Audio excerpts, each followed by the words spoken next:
Welcome to the Three Path Profits podcast, where we'll talk about business, finance, social media, and everything in between on our paths to profit. 3 different people, 3 different side hustles, 1 common goal: profit. My name is Kyle. My name is Lexi. My name is Amanda. And we're your hosts.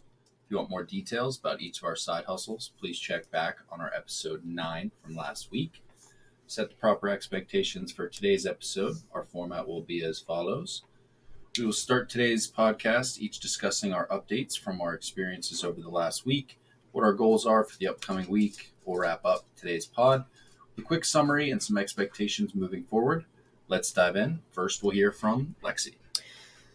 Okay, so I kind of have I'm kind of sporadic, but just bear with me. So I did a lot of research and kind of continued to watch videos on TikTok and YouTube of different products that can be made and different products that can be used. I did start looking into the leather keychains like we talked about last week. It doesn't seem like they're really too bad to make. I've seen a lot with the Cricut and faux leather, which is what I'm seeing most users make instead of the actual leather. And it seems like it's pretty easy on how they're doing it. And it seems pretty cost ineffective on that route. If you go with the faux leather. I haven't really looked too much on Amazon on actual leather keychains if I wanted to go that route, but I also have to think about if it would fit underneath my Cricut, underneath the little bar that it has to go under. So I'm not sure how thick I would have to watch that. So again, I just kind of have to go out and buy the different tools to make that, which is the etching tool. And that unfortunately is more on the pricier side of things. So I think for now, I'm just kind of going to work with what I have and branch out with that and kind of exhaust every option that I have with that rather than going out and buying 17 different things again, just because I feel like, as we can see, my little area of all my stuff, I have a lot already. I just need to actually use with what I have. I did start asking more friends and family, like we talked about, what they would want to be itemized. A lot of people didn't really know, but once they thought about it more, I got a onesie idea, dog bandanas, cups as well, kind of things I already have in the past. And then I posted Amanda's spoon rest on my personal Instagram to promote more of the items, and then double posted my Facebook. I also tagged her and the Anything Cricut Co. Instagram, as well as posting the link for the spoon rest. And a lot of people reached out to me and said it looked nice. So either just through Instagram, and I looked at the stats on Instagram as well, and it looks like a lot of people clicked on both Cooking Depot and Anything Cricut Co. Wait, can you see when they clicked Amanda's tag in that too? Yeah, so anything that you at in your Instagram, once you're a public profile, it shows the click rate. Yes, it shows exactly how many sticker taps on Anything Cricut Co. It shows exactly how many sticker taps on Cooking Depot, and also the link as well that I put for the Etsy shop. Just some stats from the last 7 days. I had 41 views and 10 visits. In the last 30 days, I had 139 views and 49 visits. I think that's awesome because you didn't even post anything new this week, right? Yeah, it's all from just the past and kind of promoting with what I have. Yeah. Which again is kind of what I do really want to be focusing on, is working with what I have and making different things from there. Yeah. I know I kind of talked about this previously, but I had these sale and coupons up for individuals who either abandoned their carts, or if they purchased something, they could get a coupon. I think it was 10% off. I forget exactly what I made it. It doesn't really look like that made a difference in traffic purchases, I don't really think, because I've looked and you can see the stats that no one has really added an item into their cart and then gotten rid of it, so they weren't able to even get that coupon. I was only able to give the coupon for one individual who purchased since I made that. But I guess I would have to test it more on whether or not it brought back more traffic once I actually progress more and get more sales. I was kind of also wondering if there was an item that could make me blow up, I guess you could say, like people do on TikTok or whatever. I'm not sure if individuals seem to just get orders here and there, or if like there's one item that blows their shop out of the water. I would assume the latter out of that. And then obviously once their shop blows up from that one item, they get a bunch of other orders for other things they have on their shop.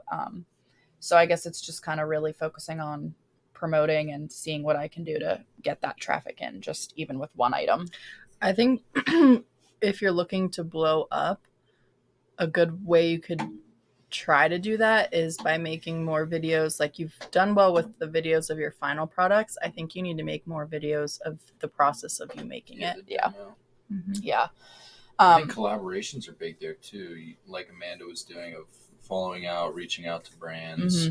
That's a big step of like finding someone who you can collaborate with that maybe has a bigger following. Yeah.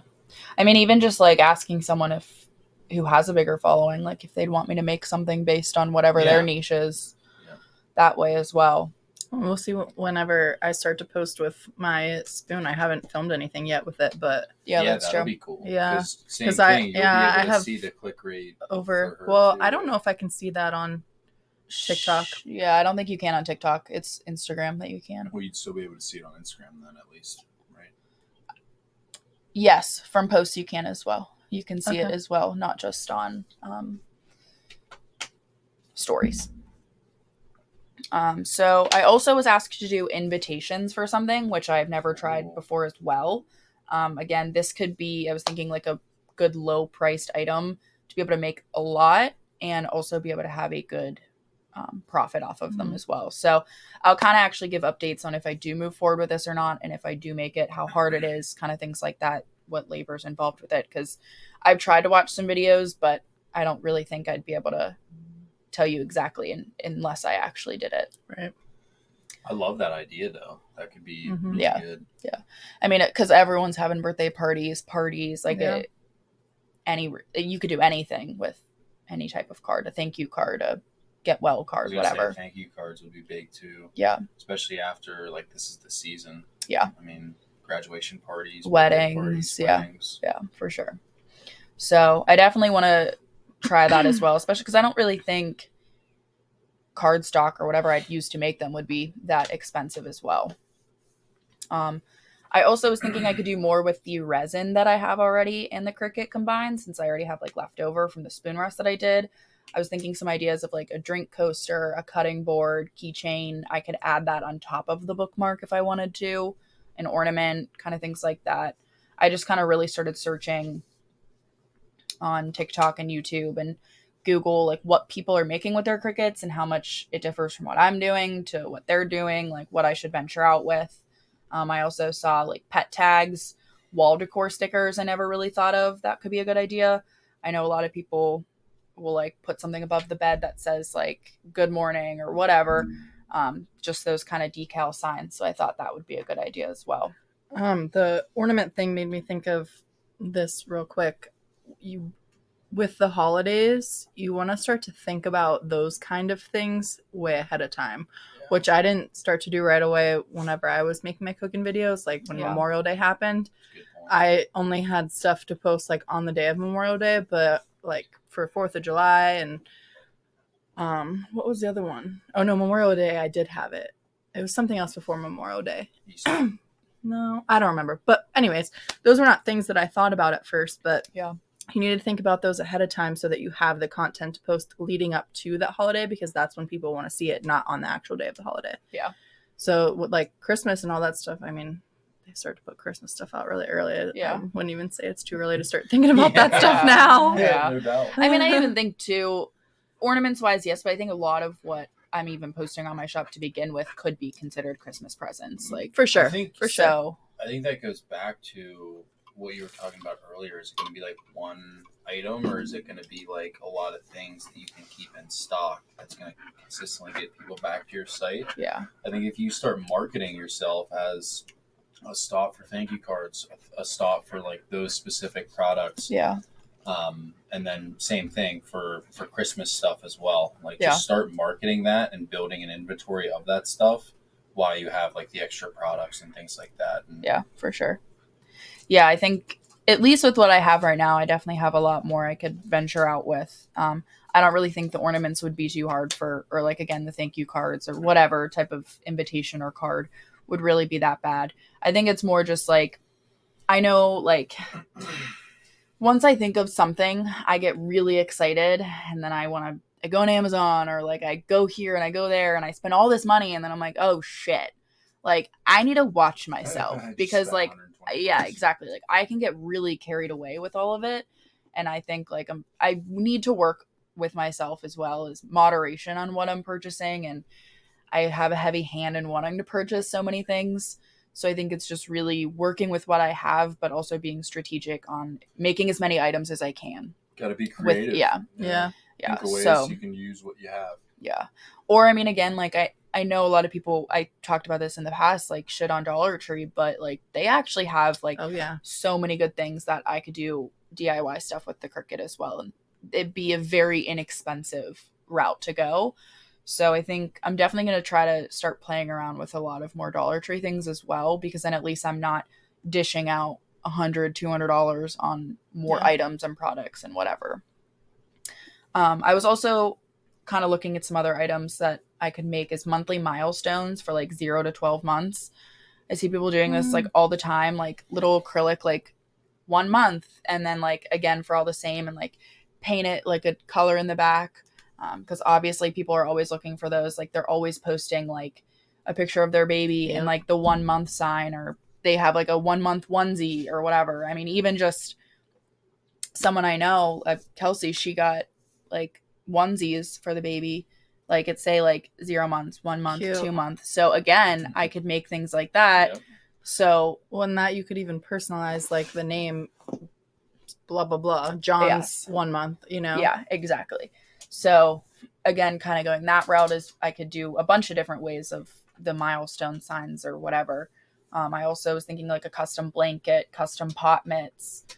And then kind of going off of that, I always wanted to try the heat transfer vinyl, which dives more into like t-shirts, clothes, bags, etc. So I'm excited, like with the feedback I got from family and friends, to be able to actually like use that for the first time. I know That I would already be cool. yeah, so like I already have the heat transfer vinyl. Do you have a press thing? All you need is an iron. Oh. Yeah, you don't even need the press. You just need a like parchment paper or something to go in the middle, and then the iron, you can iron it on. I know like obviously it gets more intricate as well based on what type of like transfer paper and things like that you use, but I already do have the vinyl. So I mean, I guess I would just have to get the transfer paper, look a little bit more into it, but I was watching a lot of videos on people using it and it didn't really seem too bad. And again, that's kind of like with the onesie I was talking about that a family member like Kelsey asked me to make. So that's an easy thing, just to boom, there you go. First time using it, I could Yeah. be able to bang that out right there. So I think that would be good for hoodies. Everybody loves hoodies. Oh yeah. Mhm. I'd pay you to make me some Yeah, Cook and same. Depot stuff. yeah. So I And feel that's like a good way to collaborate with people. Like Yes. collaborate with Yeah. other people who are trying to get clothes and cool stuff for their brand. yeah. So I mean, like obviously I know there's a lot of shops that like already do custom printing as well. Obviously mine would be more on the smaller side for now, but I still think it would be nice to Yeah, some venture more out with it. More personal touch. Yeah. Like the custom design sites are really for like bulk orders, Yeah. mass orders. Yeah.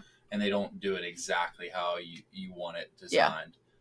But Yeah. So when you iron it on like that, you can wash it normal and Mhm. it stays on.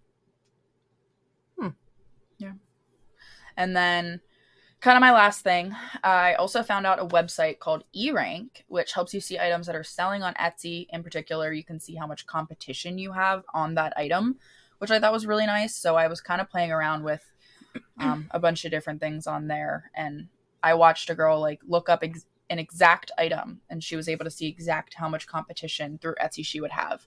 Like you can use eRank for more than just Etsy, but obviously for my purposes, I would use it just for Etsy.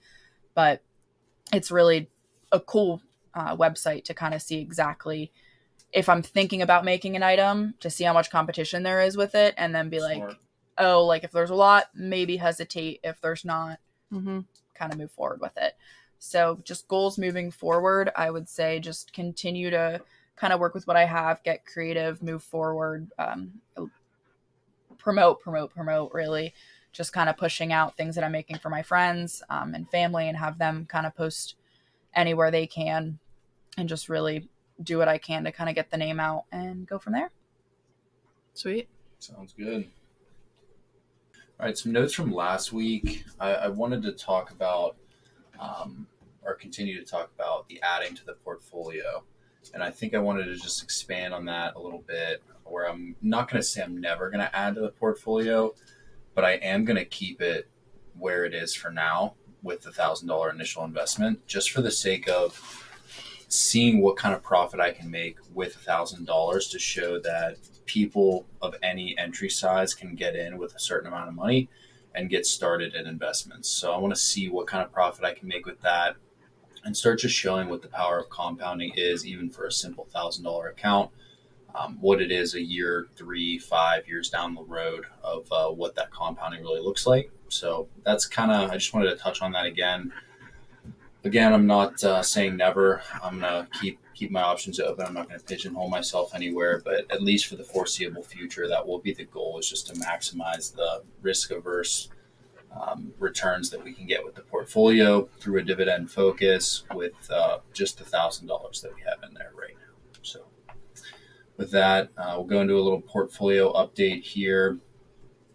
Net value is $1,019.46.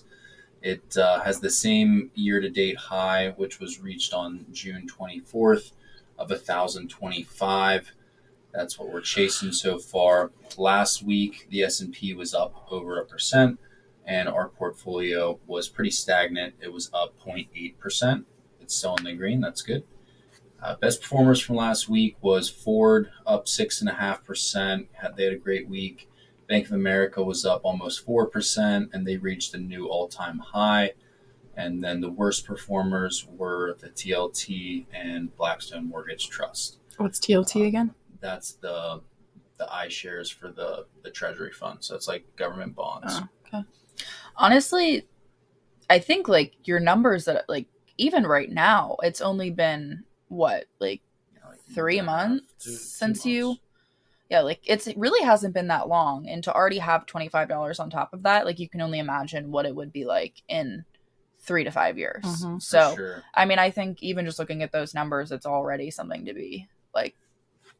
That's the cool part, is it's already appreciated in value. And as I'm going to get into here with the dividends, we've only gotten $4.60 total in dividends so far. And based off the initial investments and the yields, we should get around $51 in dividends in the first 12 months. So $50 is cash flow we're expecting. Price appreciation obviously is something that we're not really making our decisions based off of, but that obviously impacts the net value of the portfolio as well. So with that, we'll dive into the dividends a little bit. This past week, Kraft Heinz, Coca-Cola, and Bank of America. We got dividends for all three of those.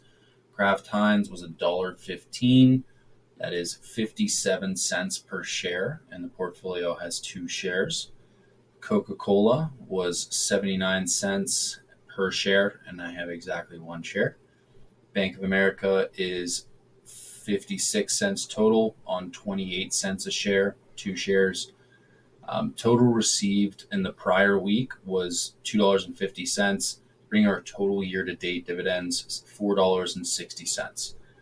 Total cash in the account, I'm adding this as a metric to keep track of as well. Total cash in the account right now is $5.07. And again, just to highlight, I did turn off that dividend reinvestment, talked about it before. That was a big focal point I had, was to reinvest the dividends in the same names, but now I'm going to use that cash flow a little more strategically. Let me be flexible if I want to introduce some other names to the portfolio, or just reallocate more of my funds to a specific name that I'm extra bullish on. Is Heinz dividend intentional? Is it 57 cents because it's Heinz, or is No, that just a that's coincidence? crazy. It is, Oh my god, I didn't even think of that.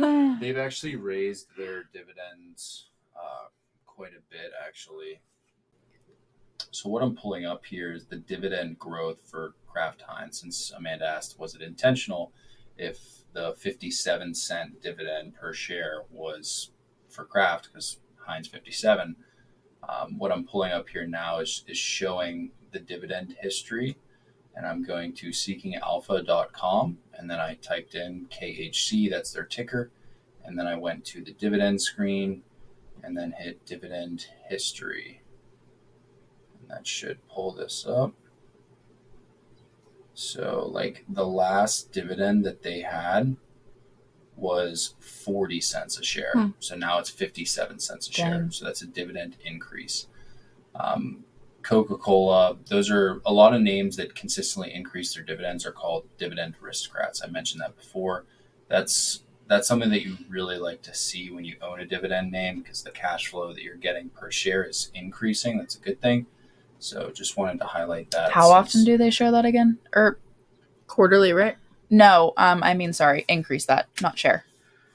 Increase on standard for a company like Coca-Cola, they usually do like once a year, maybe. Some years they skip. I think Coca-Cola has like the longest stretch of consistent increases, but it's really up to the company. They can do it every single year. They can do it every other year. They can do it twice a year. It's really up to them on what their financial performance is and what they can withhold. But yeah, that answers that question, I hope. And moving on, earnings reports, no update here other than Bank of America hit the all-time high this past week, and it's going to be interesting to see how it fares after the earnings report that's going to come up in the next 2 weeks here. A lot of volume around earnings reports, so it's going to be interesting to see if Bank of America can continue their stretch higher into new all-time highs, or if they pull back a little bit. So, little micro update here. Last week we went over Blackstone Mortgage Trust, $18 a share. It's down about 9% over the year. 2.48 dividend per share annual. And this week we're going to be going over Ford as a comparison. So $12.80 per share, a little less than Blackstone. It's down a little more over the past year. It's down 14.33% over the past year, with a 60-cent dividend per share. So it's less per share to own it, but it's less per share worth of a dividend as well. Just something to note. And then the market cap, that's about how valuable it is. It's $51 billion. So to compare that with Blackstone, Ford is 58 or 51 billion, and Blackstone was 3.1 billion. So you can see the size difference there. Some intangibles with Ford. And not to mention the EPS forward is $2.02. So what you're paying $12.87 for a share for $2.02 worth of earnings over the next 12 months. That gives it the PE ratio, which is the price to earnings, of 6.39. You can compare that with Blackstone. Blackstone's PE was 10. Ford's is 6.3. In theory, that indicates that Ford is trading at a cheaper valuation than Blackstone. So on that rating alone, you would say buy Ford over Blackstone because of that one indicator. But we look at all kinds of indicators, not just one. So some intangibles for Ford. It is cheaper on a price to earnings basis, paying dollar for dollar compared to a Blackstone. And 6 is a low PE across the board. They also do have some growth potential in the EV space. They did recently become the second largest producer behind Tesla. So I think as that market expands, they just have a bigger opportunity to step in there, capture some market share, and grow with the market. But it is a consumer discretionary stock. So what that means is it's pretty reliant on how well the consumer is doing, how well the economy is doing. If the economy is growing, people are buying more cars. People are spending more of their discretionary income on things like a new Mustang, maybe a new EV car, a new pickup truck. That in turn, they don't really do well in downturns. When people don't have the extra income to be spending on things like this, obviously Ford then struggles. So they've actually been performing bad with the anticipation of a downturn. It's been the narrative over the past 12 months. Oh, the the consumer's eventually going to get hit by these interest rates. The economy is going to slow, all of that. Ford has been underperforming, and the economy has been really strong. GDP's been strong, job growth has been strong, all of the indicators have been strong, but Ford hasn't done as well. So that's another thing to note there. Overall, I rate them a 3, which is a hold. Wouldn't advise, like right now, if I had extra liquidity in the portfolio, this wouldn't be the name that I'd add to at this price. But I'm happy with the position I have. I'm happy with the holding that I have. I just don't want to add or subtract to it at this time. Little bit of a macro update here. The Fed minutes, policymakers want more favorable data to gain further confidence on inflation. That's from a Seeking Alpha news editor. What that means is that the Fed is saying they need more time and more data to support the narrative that inflation's coming down to where their target is. It means it's moving in the right direction, but it's moving slowly, and they're going to have to hold interest rates higher for longer, which is what we take out of that. Because again, like I mentioned in the past, people are forecasting cuts. I don't see any cuts happening this year, but we will see. More on that. The national debt, Powell says that the U.S. is on an unsustainable fiscal path. Again, that's from Seeking Alpha news editor. What do you guys think about the national debt and how much it skyrocketed in our term as young adults? I don't totally understand how we can have accumulated that much debt, I guess. But the one thought that popped in my brain when you were asking that question is I saw this video where this guy literally walks around. I forget what he does, but he literally has a live thing that he wears that has the debt counter on it. Oh my God. I have seen that. Yeah, I mean, I think it's kind of disgusting looking at the number, and I just don't. I think it's a little more confusing than anything. Yeah. Like Amanda said, most people are like, "What the fuck does that mean? Like, how does that affect me whatsoever?" Yeah. And that's the scary part, is because then if people don't know what's actually going on, then they don't care. Like it's like it doesn't matter to them, but it certainly does. Like, we have the obligation to pay that off as American citizens. But it's never going to be paid off. Not in theory, no, because you always want to have some level of debt to be financing future growth. So it doesn't make sense to never have debt. This is like a Grant Cardone or a whatever. Debt is good. Debt creates wealth. It's the same philosophy for the country, which is why theoretically we never would have no debt. But just like for an enterprise, like a business, if you have too much debt where the payments become too much for you to handle, that's when debt becomes bad. And that's when you can default, and then you go bankrupt, and then your credit's fucked, and then you have issues. Right. So that's the real risk. Is like, it's not that we have debt that it's a problem. It's just that it's so much and it's rising so fast, and that there's been no sign of it slowing down. Why is it rising so fast? What's being spent? Our government spends a lot of money. Like the $40 million a week that's going to Ukraine? Is that like that? Yeah. It's coming from somewhere. It's taxpayer dollars. I also think I think there should be more of a say on what is being paid into that, if we could potentially be held liable as American citizens. That's the frustrating part for most people, is that how would they even do that, though? The government sets out a budget of like what they're going to spend and how they're going to spend it, and 99% of the time nobody knows what is in that or what's all in that, how that money's being spent. And they're overspending. Like, they're spending significantly more every single year than they're budgeting to earn in taxes. So that's why it's a problem. That's like saying, I'm going to pay you $60,000 over the next 12 months, and you putting together a budget coming back to me and saying, I plan to spend $127,000 this year. And both of us would then look at each other and be like, how are you going to do that? And you're like, oh, I'll just put it all on credit cards. How sustainable is that? Right. That's like the best analogy I can give. Yeah. So thought it was interesting. Thought I would bring it up. ADP private payrolls rose by 150,000 in June. That is below forecast. What I get from that, Private jobs have risen, but it's lower than forecasting, which is again kind of along those same lines that Powell's talking about. Inflation's coming down, but it's coming down slowly. And then the last item I have here is Biden dropping out of the race? Question mark. I have a $25 bet with my dad that Joe Biden will drop out of the race after the debate. It is all over every news outlet that Democrats, Republicans, mainly Democrats, are freaking out trying to replace him. Well, and that's when it's like... It is after the debate already. The debate happened.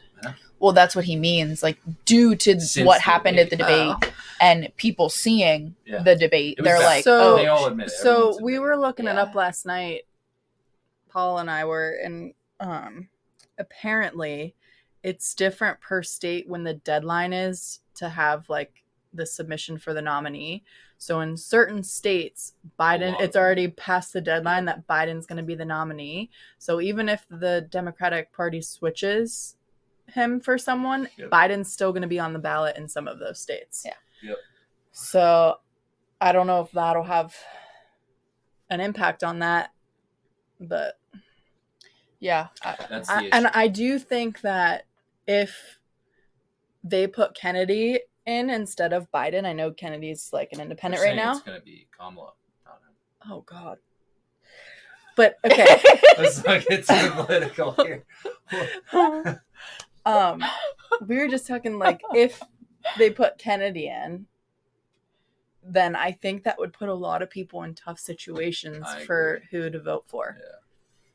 Because it would take from Trump. I think. Yeah. You're saying Kennedy has a better chance. I think for the Democrats, I think their smart move would be to put him on the ballot. Kamala's been polling well against Trump. Seriously? Yeah. This week. That's terrifying. Yeah.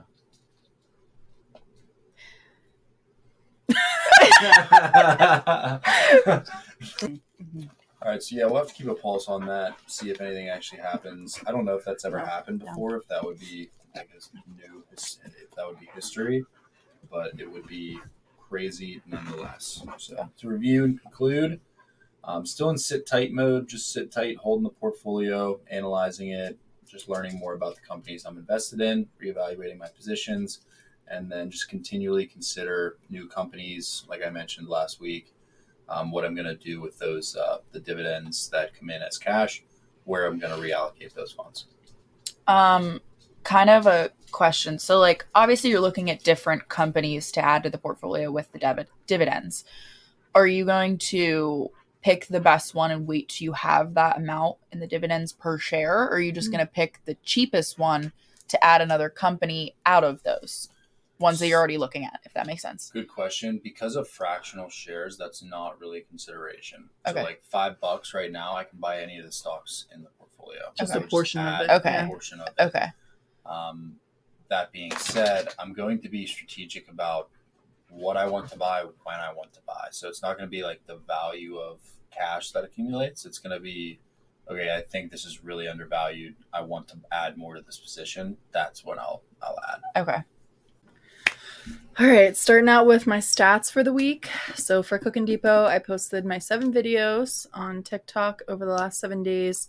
I had 89,000 views, 2,572 likes, and 334 additional followers. So now I'm at 3,363 followers on TikTok. That's lower than my views and stuff have been the last 2 weeks, but honestly, I'm kind of more happy about these stats than even I was the last 2 weeks, because the last 2 weeks, those stats were really riding on that one video. And this back to a baseline. And this the baseline's still really good. And this week, like, these stats are on my videos from this week. Yeah. Like, all of those views are literally my videos from this week. So my videos from this week, the 4 highest views were 5,702 views was one video, 3,904 views, 3,659 views, and the one video had up to 77.8 thousand views. Yeah. So my videos this week alone had really good views on them. On Instagram, for Cooking Depot, I had 9,384 accounts reached, 124 likes, and 10 new followers. So I'm at 102 followers on Instagram. Facebook, I really need to get to know Facebook better. I couldn't figure out how to change it from being the stats from the last 28 days to 7 days. So that's something that I need to look more into. And I also just need to figure out the posting method thing to make it act. Yeah. But that's because you already like it. Like the way that I'm posting, it's just posting basically the link to Instagram. It's not making an actual post on Facebook kind of thing. So this week, I really haven't devoted any time to this outside of my normal daily posting. So I need to sit down and like actually work on that stuff. It just didn't happen this week. So I don't really have any stats for Facebook. And then on YouTube, I had 513 views, 9 likes, and 0 new subscribers. So I still just have 1 subscriber on YouTube. And then for Mern, I posted 3 videos, which my minimum was 2. So it's still 1 more than like my requirement for myself.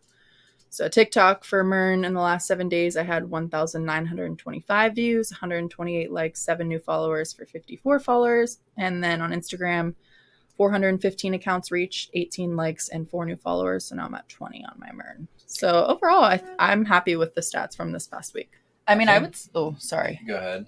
I would say all of your platforms and both of your accounts, you're completely rising on both. Yeah. Like your numbers are increasing on everything. I think that's just something to be really happy about. And the trend, like it's constant. It was really up, and then that one video is really rising it, but then like it still came back to a baseline and is on a trend up. Yeah. I think the Mern stats are even the most encouraging. Seeing 415 accounts reached already on Instagram for the Mern count is crazy. So many less videos, so much less time, and it's already picking up momentum. Like the raw numbers are so much less than the Cookin' Depot videos and that kind of stuff, but the growth rate I think is something to be impressed by. Yeah.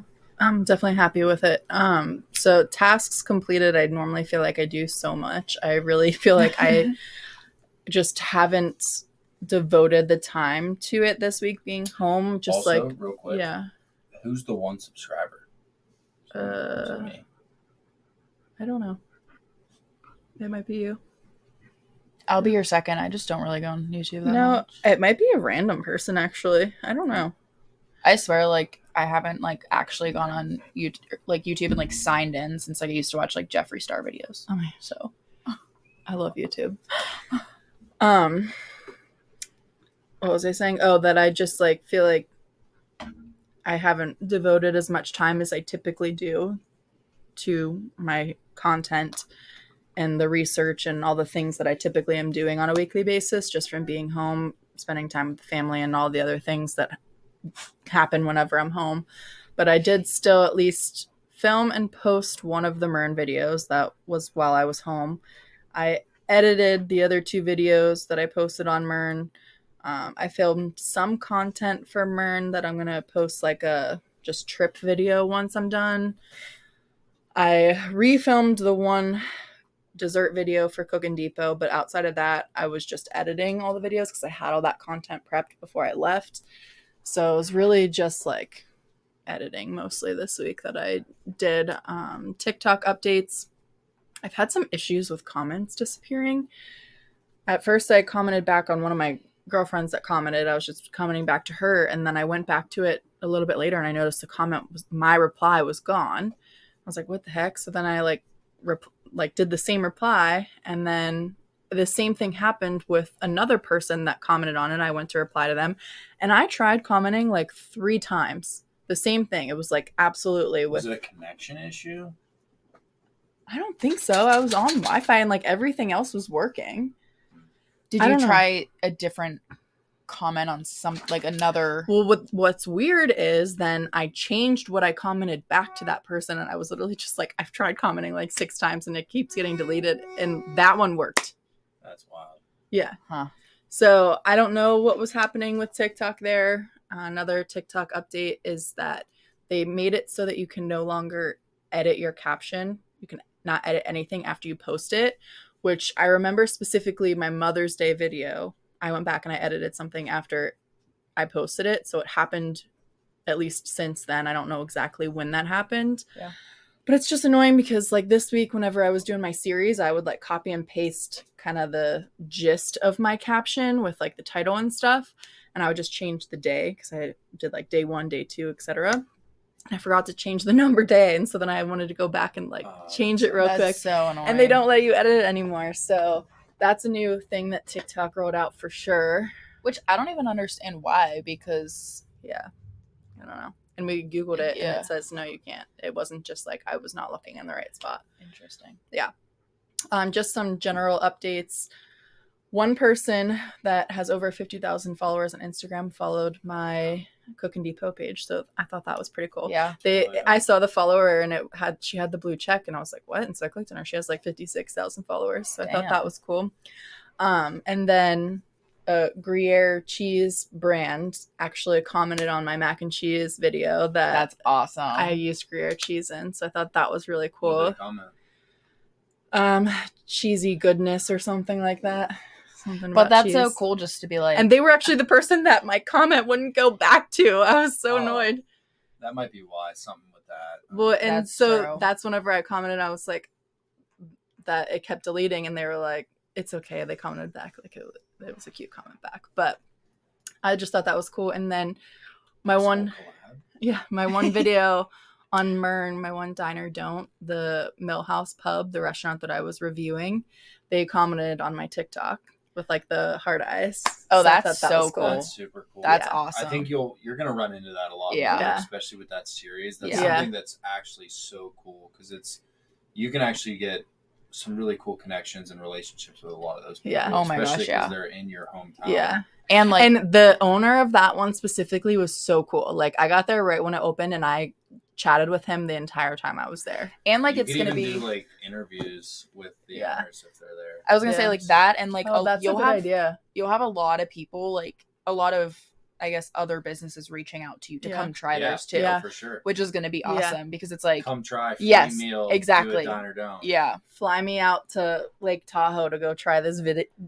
restaurant. That's the goal. Yeah. Fly me places to try your restaurant. yeah. But like That'd be that's sweet. that's awesome though. Yeah. Like just even like Yeah. having that one, they're like getting noticed and getting views, Yeah. like enough that even that Yeah. company was able to find it. So YouTube, I don't know what happened. There was like 3 or 4 days this week that the videos literally had 0 views. So I don't know how that's possible. okay, Like it's not like they were even low views. It was literally 0. So I don't know what's going on there. YouTube's a much different algorithm. Yeah. It's weird how like you have to put the hashtags in the caption. In the caption you can only have 100 characters.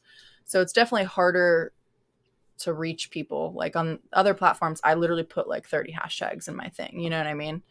So I don't know. I'm still going to continue to post on YouTube. I just thought I that think was it's an just about interesting consistency thing there. to Yeah. note. Yeah. I did run into the issue though this week with the 60-second limit. My mac and cheese video was 112 seconds or 112. It was 1 minute and 12 seconds. So I literally just let it chop off at the end. Ideally, I need to make them like 1 minute and 5 so that like the end of it is just showing the final product and it's not totally a big deal if it gets cut off because I always showed the end product at the beginning as well. yeah, You know what I mean? yeah, So I think that's my like sweet spot whenever it comes to the point on TikTok where I have to make them 60 seconds, make it like 65 seconds so that it's not a big deal when I go to post it on YouTube. yeah. That's smart. To do, I don't know that I'll really get around to doing it this week because I'm still here until Tuesday, but I do still want to look into the Amazon Associates thing. And then my goals, I'm still keeping the same. Make the first dollar and 10,000 followers on TikTok. Any update on the brand partnership? I have not gotten an email back. So my first email, this person emailed me back and said, fill out this information. So I responded, filled it out.